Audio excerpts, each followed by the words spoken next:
Hello student, कैसे हैं आप सब। एक बार पुनः से कोचिंग क्लासेस पर स्वागत है। उम्मीद करता हूं आप सब अच्छे होंगे। और प्यारे बच्चों, आपका हिंदी का पेपर है 19 फरवरी को, और जिसमें निबंध आने वाला कोरोना वायरस का 4 अंक का निबंध आएगा। प्यारे बच्चों, आप लोगों को तैयार करना है। यहाँ पर आपको 3 से 4 पॉइंट लिखना ही पड़ेगा, लास्ट में उपसंहार लिखना है। यदि जितने अंक है उससे कम पॉइंट तो नहीं होना चाहिए। प्रस्तावना और उपसंहार तो अलग बात है, इसके बाद 4 पॉइंट आपके होने चाहिए। ठीक है, मैंने क्या कहा, प्रस्तावना और उपसंहार अलग है, इसमें आपके एक एक अंक हैं। बीच के जितने पॉइंट लिखोगे आप, उसमें से फिर आपके आधे आधे अंक मिलेंगे। शुरू करते हैं। प्रस्तावना में आपको क्या लिखना पड़ेगा, इससे कोरोना वायरस कहाँ से शुरू हुआ, ये किस कारण से प्यारे बच्चों आया, इस पर आपको लिखना पड़ेगा। तो आप लोग टेलीग्राम में ज्वाइन कर लेना। टेलीग्राम शिव कोचिंग क्लासेस का डिस्क्रिप्शन पे लिंक है। हिंदी का स्पेशल जो भी मैं पढ़ाऊंगा वहां पे शेयर कर दूंगा। कोरोना वायरस एक संक्रामक बीमारी है जो पहली बार एक वायरस के फैलने से सामने आई। इसकी शुरुआत चीन से हुई थी। चीन के वुहान में के हुबोई प्रांत में 1 दिसंबर 2019 को एक मरीज में इस वायरस के प्रवेश की पुष्टि की गई। आज संसार के लगभग सभी देश इस महामारी के चपेट में है। भारत भी इस वायरस से अछूता नहीं रहा। कोरोना का प्रसार भारत में भी हो गया है। भारत सरकार ने समय पर ही सजग होकर इसकी रोकथाम के प्रयास शुरू कर दिए। मतलब प्यारे बच्चों, प्रस्तावना में ये बताना है कि ये कहाँ से स्टार्ट हुआ, ये है क्या दरअसल, और इसकी मतलब ख्याति कितनी है, कितना ज़्यादा ये फैल रहा है, कितना ज़्यादा इसका प्रकोप है, ये चीज़ है। मतलब सबसे पहले कहाँ से शुरू हुआ, तो चीन के वुहान के हुबोई प्रांत से। ठीक है, और ये कब स्टार्टिंग हुआ था, तो सबसे पहले 2019 को एक मरीज मिला था, पुष्टि की गई थी। ठीक, ये प्रस्तावना हो गया। इसके बाद इसके लक्षण क्या है। और देखो भाई साहब, हिंदी आपको मैं पहले भी बता चुका हूँ, हिंदी को रटना नहीं है। यदि आप रटेंगे तो ऐसे को तो रटते रह जाएंगे। भैया हिंदी मात्र पढ़ना है, पढ़ना, इसके बाद अपने भाषा में उसको लिखना है। नंबर बिल्कुल नहीं कटते। दूसरा है हमारा टॉपिक होगा महामारी के संक्रमण के लक्षण। मतलब जो आपका कोरोना वायरस, इसके कौन कौन से लक्षण है प्यारे बच्चों। इस बीमारी से संक्रमित व्यक्ति में कुछ लक्षण प्रकट होने लगते हैं, जैसे बुखार, खांसी, सांस लेने देने में तकलीफ आदि। कभी कभी यह भी देखने में आया कि संक्रमित व्यक्ति को कोई भी लक्षण दिखाई नहीं दिए। मतलब हल्का फुल्का ये खांसी जुकाम हुआ, लेकिन वो व्यक्ति समझ नहीं पाया कि इसके पास कोरोना था या नहीं था। क्योंकि भारत में यदि प्यारे बच्चों पूरे लोगों का टेस्ट कराया जाता तो लगभग जितने थे उससे डबल केसेस होते। तो ऐसे 50%, मैं तो कहूँगा 50% जो कि इस चपेट में आए और इस महामारी से वो संक्रमित हुए, लेकिन लोगों को पता नहीं चल पाया। समझ रहे हैं, क्योंकि सबका टेस्ट हुआ नहीं, और सबका टेस्ट हो जाता तो सबको पॉजिटिव हो जाते। भैया हल्का फुल्का जिनको आए, नॉर्मल हल्का सर्दी जुकाम बुखार, नॉर्मल टेबलेट से जो सही हो गए, तो उनको पता ही नहीं चल पाया कि हमें कोरोना था या नहीं था।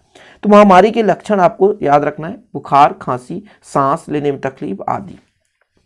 बीमारी का प्रसार कैसे होता है, संक्रमण के रूप में होता है। संक्रमण मतलब एक व्यक्ति से दूसरे व्यक्ति तक, जिससे हम खांस रहे होते हैं, वो जो वायरस है हमारे खांसने के साथ साथ जो हल्के छोटे छोटे प्यारे बच्चों हमारे मुंह से बाष्प के रूप में, यानी छोटे छोटे थूक के साथ या बूंद के रूप में बाहर निकलता है, उसके साथ वो वायरस भी निकल जाता है। श्वसन की क्रिया के दौरान दूसरा व्यक्ति भी उसे ग्रहण कर लेता है, फिर ये तो वायरस पूरे शरीर में फैल जाता है।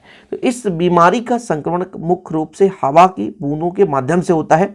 संक्रमित व्यक्ति के छींकने खांसने से बूंदों को 2 गज दूरी तक जा सकती है, और स्वस्थ व्यक्ति इनके संपर्क में आकर बीमारी पड़ सकता है। इस तरह इस बीमारी का प्रसार एक व्यक्ति से दूसरे व्यक्ति में होता है। मतलब संक्रमण रूप से ये बीमारी फैलता रहता है। इस बीमारी के बचाव के कुछ उपाय भी तो होंगे ना, तो बचाव कैसे कर सकते हैं। 5, मैं यहाँ पर देखिए 7 लाइन है ना, लेकिन आपको 4-5 लिखना है कि भैया साबुन और पानी से समय समय पर हाथ धोते रहें, मुंह को अच्छी तरह से ढक के मास्क लगाएं, संक्रमण से बचने के लिए बाहर आने जाने पर तथा भीड़ लगाने वाले स्थानों पर जाने से बचें, मतलब ज़्यादा भीड़ भाड़ में ना जाएं। बाहर निकलते समय किसी भी व्यक्ति से 2 गज की दूरी बनाए रखें। व्यक्ति को अपना स्वास्थ्य ठीक रखने के लिए नियमित व्यायाम, योग, आसन तथा घूमने का क्रम बनाए रखना चाहिए। मतलब थोड़ा सा अपना सुबह शाम उठ करके व्यायाम करो, योग करो, तो व्यक्ति स्वस्थ रहता है। सैनिटाइजर का प्रयोग करना चाहिए। महामारी से बचाव के लिए टीका लगवाना चाहिए। ठीक, चलिए शॉर्टकट में बता रहा हूँ आपको, 1-2 बार पढ़ लेना भैया, बहुत ज़्यादा फोकस नहीं करना, 2 बार पढ़ना है, पढ़ के चले जाना और आपको आसानी से लिख देंगे। ठीक है। कोविड-19 महामारी से आम आदमी क्षतिग्रस्त हो गया है।